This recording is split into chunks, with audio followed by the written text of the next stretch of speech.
podcast de l'article de Ali Boilou publié sur lodigi.ma. L'auteur a intitulé son article « Les larmes d'Oualalou ». Il commence son article ainsi. Comment ne pas être troublé par les propos et l'émotion de M. Fatal Oualalou lors de la conférence The Atlantic Dialogue, tenue à Marrakech du 11 au 14 décembre. Il s'agissait pour lui d'apporter sa pierre à l'édifice de l'humanité et au débat opposant messieurs André Azoulay et Hubert Védrine. M. Oualalou était submergé par l'émotion à l'évocation de la révolution sportive du roi et du peuple, dans les rues de Rabat, après la victoire des Lions de l'Atlas. Rabat, cette jolie et apaisante ville dont M. Oualalou a présidé la destinée pendant un mandat. M. Oualalou a étayé son propos par l'invocation de l'absence de tout complexe dans l'interpellation de l'Occident pour le respect symbolique de sa personne, et à travers elle toute la nation marocaine et ses fondamentaux, à savoir sa religion, sa patrie et son intégrité territoriale, et sa monarchie, voulue, désirée et respectée par l'ensemble des composantes du pays. L'auteur poursuit son article ainsi.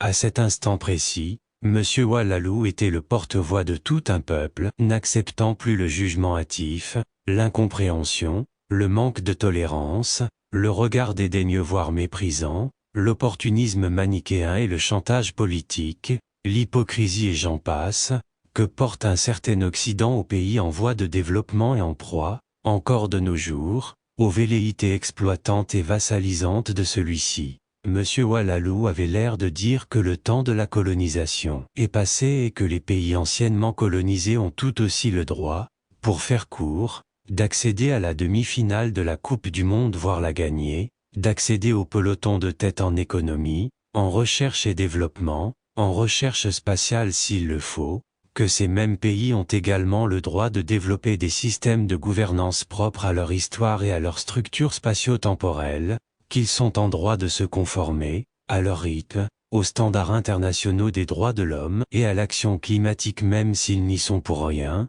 et que tout ce qui est occidental ne devrait pas être systématiquement universel. L'auteur précise sa pensée ainsi.